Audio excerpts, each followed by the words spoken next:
Hallelujah. Praise the Lord. God bless you po, beloved Pioneers Generation Choir. Pinagpalang awitin para sa ating pinakamamahal na Panginoon. Bago po ang lahat, pinakamataas na pagpupuri, pagpaparangal, pagdadakila at pagsamba, tanging sa ating pinakamamahal na Panginoong Isus lamang. At double honor and respect sa ating beloved Honorable Pastor, Weldy Estrada Almeida, sa mga beloved children, Apo Manugang, at sa mga gininto ang aral turo ng ating beloved Assistant Pastor, Lina C. Almeida, at ating mga co-preachers nandito ngayon. At sa atin lahat, mga minamahal, isang mapagpalang hapon na po, mga minamahal, higit po sa lahat sa ating pinakamamahal na Panginoon. Amen. Praise the Lord. At tayo po, mga minamahal, tuloy-tuloy na mga minamahal. At dumako na po tayo, mga minamahal, sa maikling pangangaral patungkol po sa pagpapala. Amen. Amen. Praise the Lord. Akin na pong ibinibigay ang pagkakataon sa ating beloved beloved brother John Prasero. Amen. Praise the Lord.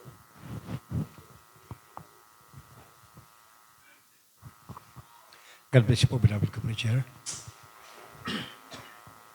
Amen. Purihin po ang ating pinakamamahal na Kristo. Palakpakan mo natin mga kapatid ating mahal na Pinoon. Praise the Lord. Amen. Magandang pinakamataas sa puri po luwalhati sa ating pinakamamahal na Panginoong Hesus Kristo po lamang, doon din paggalang po at Espiritu po sa ating minamahal ginagalang pastor at pag-alala sa Pastor Arbel Mabutir. Pagbati po minamahal sa lahat ng mga kapatid narito, mga kamagagawa o maral sa pangasiwa po ng ating beloved preacher, minamahal. At sa lahat po minamahal mga kapatid narito, minamahal magandang hapon. Purihin po ang ating mahal na Pinoon. Parang hindi po kayo dinaanan na bagyo mga kapatid. Everybody say amen. Purihin po ang Diyos, mga kapatid.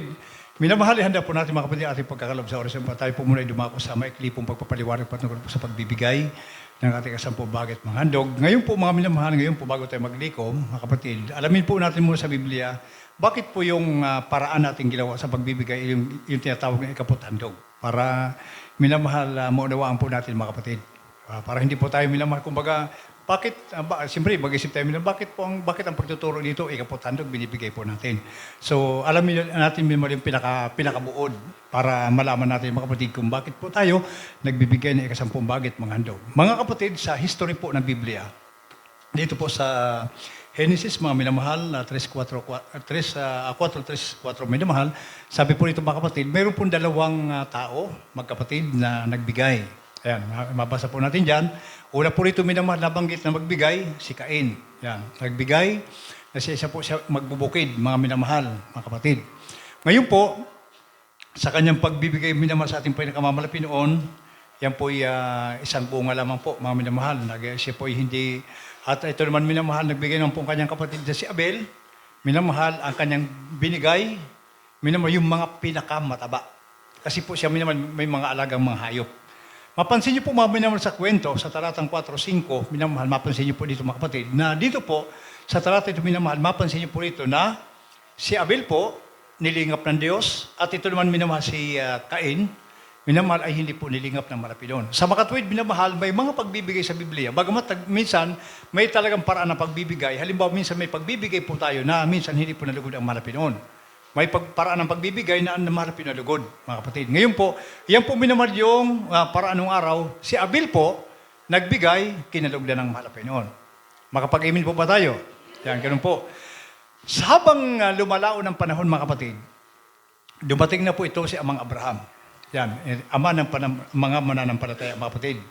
Si Amang Abraham minamahal, Genesis 14:20, sabi po nito, mga kapatid, na siya po minamahal makipagdigma. Mga kapatid, marami po siyang samsam. Marami po siya minamahal na natanggap na, kumbaga minamahal yung natalo niyo mga kalaban, napakarami po minamahal yung nakuha ng mga pagpapala. Ang ginawa niya mga kapatid, siya po ay nagbigay ng ikasampung bahagi. Yan po minamahal yung paraan ng kanyang pagbibigay ng araw. Kaya, kung mapansin niyo po minamahal, si Abel nagbigay handog. Si Amang Abraham, ng kanyang kapanahunan, nagbigay, ikapo. Ngayon mga kapatid, sa panahon po natin ngayon, nagkakaroon minamahal dito ng pagkabahabahagi ang iba't ibang mga paniniwala. Kasi po yung ibang minamahal, sabi nila, ang ibang sikta mga kapatid, sasabi na, ako niya, ang paraan namin ng pagbibigay, yung ginawa ni Amang Abraham. Kaya yung iba minamahal, nagbibigay, ikapo lang, walang handog. Yung iba naman minamahal na sikta, nagbibigay, mga kapatid, ito lamang po na handog. Kasi ang katwiran nila, mga kapatid, yun din po ang ginawa ni Abel, na sabi ng Biblia, kinalugdan ng mahal na Pinoon. So kung mapapansin niyo po, mga kapatid, parehas po may katwiran. Everybody say amen. Yeah, parehas may katwiran. Kaya nagkaroon ng salungatan yung mga turo, mga kapatid. Kaya kasi po mapapansin niyo po ngayon sa mga panahon ito, kung kayo po nakapagpasok ng iba't ibang sikta, malalaman niyo po dyan, mga kapatid, na mayroon po mga sikta na nagbibigay lang po ng ikapo, walang handog. Handog lang. Mga kapatid, ganun lang po minamahal. Ngayon, mga minamahal, yung pinakahuling propeta sa lumang tipan minamahal, ang huling propetang ito minamahal, na si Propeta Malakias, mga kapatid, ang ginawa niya po minamahal, kung ang ginawa ni Abel na pagbigay ng handog, ang ginawa ni Amang Abraham, pagbigay ng ikapo, pinagsama niya po ito. Everybody say amen. Pinagsama. Kaya nga po, ikapot handog, ang ginawa ni Malakias, Propeta Malakias, pinagsama niya po ito. Sa kanyang panahon ng pagtuturo, dahil alam niya minamahal na yung ginawa ni Amang Abraham ay mabuti, yung ginawa minamahal ni Abel ay mabuti, pinagsama niya ito, mga kapatid. Kaya nga po minamahal, ito po ay nasa pinakahuling propeta bago po magkaroon ng bagong tipan. So ang nangyari minamahal, sa panahon ngayon ng ating malapastor, ang ginawa po ni Propeta Malakias, iyon din po ang kanyang sinundan. Everybody say amen. Ngayon, nung ito po sinundan minamahal, dahil ang sabi ni Propeta Malakias, pagka nagbigay ka ng 10 bagit mga handog, minamahal, hindi ka na maging magnanakaw at dadalo yung pagpapala. Everybody say amen. Balikan natin minamahal ang buhay ng mga Kristiyano po nung araw. Dito po sa atin, minamahal nung araw, naalala ko sa dako ng Dasmariñas ako yung assign po doon, noong mga 2009 minamahal, ang gawain po doon, mga kapatid, pagka araw po ng linggo, minsan may makita ka dyan, kotse, mga second hand pa. May mga tricycle, bike, ganun lang po minamahal yung sakyan po doon, mga kapatid. Habang lumalaon ang mga araw minamahal, natuto magtapat yung mga kapatiran. Ano ang nangyari ngayon, mga kapatid? Minamahal, doon sa parking area, minsan nag-aaway-away. Wala na pong mapagparkingan. Sabi ni Propeta Malakias, minamahal, mga kapatid, pag nagbigay ka, dadaloy ang pagpapala. Isang pagpapala pa lamang, walang sapat na silid na kalalagyan. Everybody say amen. Naganap yan dito, minamahal. Anong problema natin sa Manila pag may event? Minamahal, yung parking, wala tayong mapagparkingan. Sa dami po ng sasakyan. Totoo po ang sabi po ni Propeta Malakias, minamahal, na pag naging matapat ka, mga kapatid, pagpapalain ka ng ating pinakamamahal na Pinoon, Heso Kristo. Kaya yung iba minamahal, hanggang sa panahong ito, yung mga Pariseyo, kung ayun pong nabasa sa Bible minamahal, yung mga Pariseyo, hanggang sa kanila minamahal na panahong panamahal na Pinoon, nagbibigay lang po sila ikapo. O kaya sabi ng Bible minamahal, nung ang pagparaan nila ng pagbibigay ikapo lang, sabi ng malakas na 5:20 po ng Mateo, sabi rito, sapagkat kung hindi hihigit ang inyong katwiran sa katwiran ng mga eskriba at mga Pariseyo, sa anumang paraan ay hindi kayo magsisipasok sa kaharian ng langit. Isipin niyo po, mga kapatid, paano nagbigay ang mga Pariseyo minamahal? Lucas 12 minamahal, sabi po diyan, nagbibigay lang po ang mga Pariseyo, ikapo, walang handog. Kaya sabi ng Biblia, kung hindi niyo higitan ito, yung ginagawa ng mga Pariseyo sa paraan ng pagbibigay, kahit anong gawin yung paraan, hindi kayo mapupunta sa langit. Everybody say amen. Kaya sa panahon ng ating malapastor minamahal, ang pagtuturo ng malapastor, kung ano po yung tinuro ni Propeta Malakias, iyan po ang kanyang sinundan. Dahil yung ginawa ni Abel, yung ginawa ni Amang Abraham, lahat po yan ay naging mabuti. Everybody say amen. Pinagsama ang dalawang mabuti, ay lalong mabuti. Kaya naman minamahal ngayon, mapansin niyo po, mga kapatid, na talaga naman minamahal kung pagpapala ang pag-uusapan.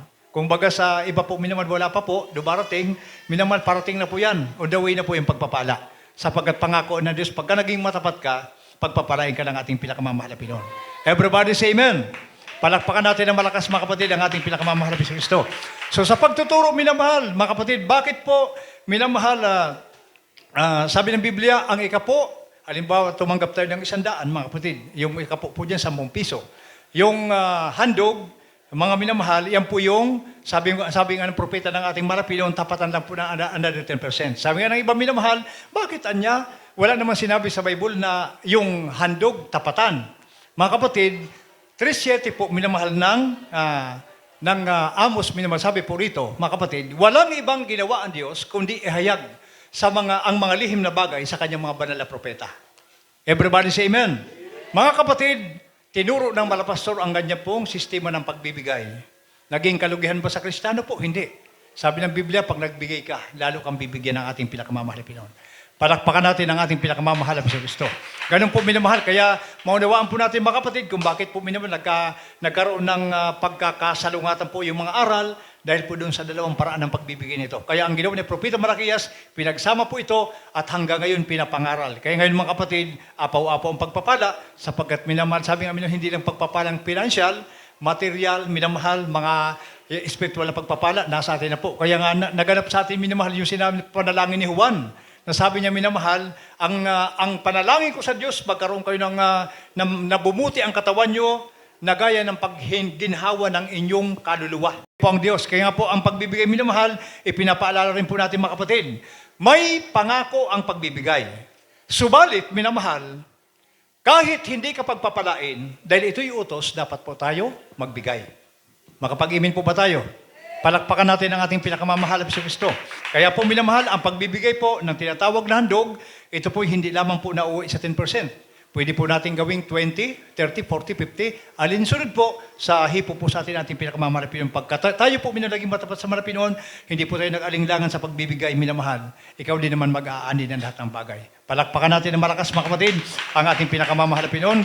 Hindi na po minamahal iba sa ating pong pagbibigay at alam na po natin kung paano tayo magkaloob. Kaya naman minamahal ko sa oras nito, bago tayo maglikom, tayo po muna ay manalangin.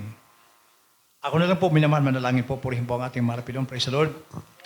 Dakila at pagpala po namin mga Diyos na makapangyarihan sa lahat, pinakamamarapinon sa unang pastor, marapinarito kami sa bahagi ng pagbibigay ng aming kasampung bagit mga handog, pinakamamarapinon sa mga kamay, na patuloy po nagbibigay may katapatan, patuloy po itong pagpalain, balik mo sa kanilang apaw-apaw ng pagpapala. Marapinon sa mga kamay po na, mga kapatid po namin, hindi pa naunawaan ng pagbibigay, ikaw po marapinon paunawa sa kanila, marapinon pagbibigay susi ng pagpapala sa mga walang maibigay, na ispo magbigay marapinon, bigyan mo sila ng mga magandang hanap buhay, upang sila makabahagi rin po sa gawa pagbibigay marapinon, pagpalain mo kami lahat, Ama, at sa mga nag-aling Marapinoon, ikaw pong maggabay patnubay sa kanila na isang araw Marapinoon, maging kagalakan nila ang paraan na pagbibigay nito Marapinoon. At ito po ang aming samot na langin sa mga pastor. In Jesus' name, hallelujah. Tayo po mga kapatid, magkaloob po sa ating pinakamarapinoon.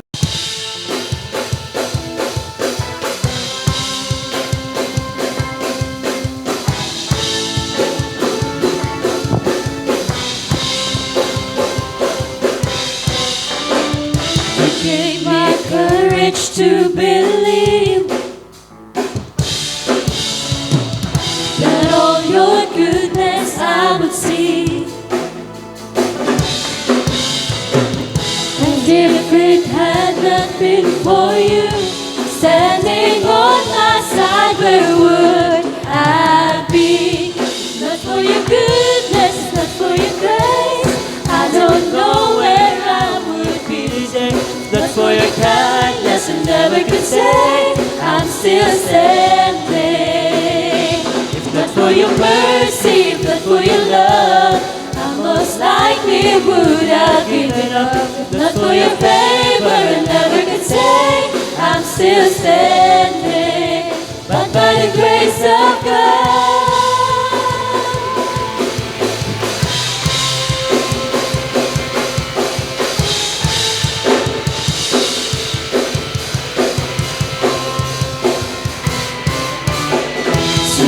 I lift my offering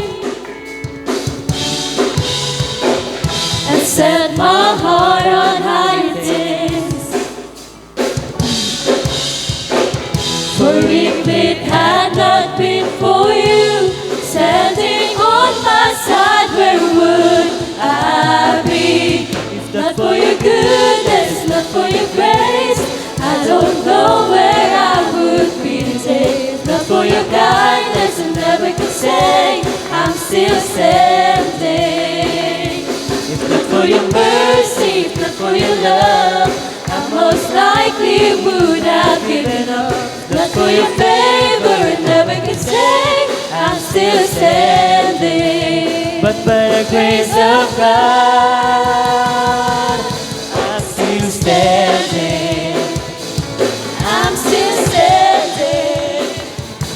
I'm still standing. I'm still standing. I'm still standing. I'm still standing. I'm still standing.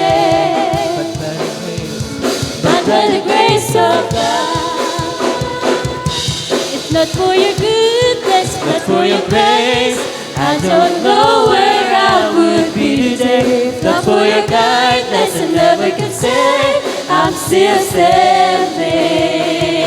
If not for your mercy, if not for your love, I most likely would have given up. Not for your favor, I never could say I'm still standing. I'm still standing. I'm still standing. But by the grace of God.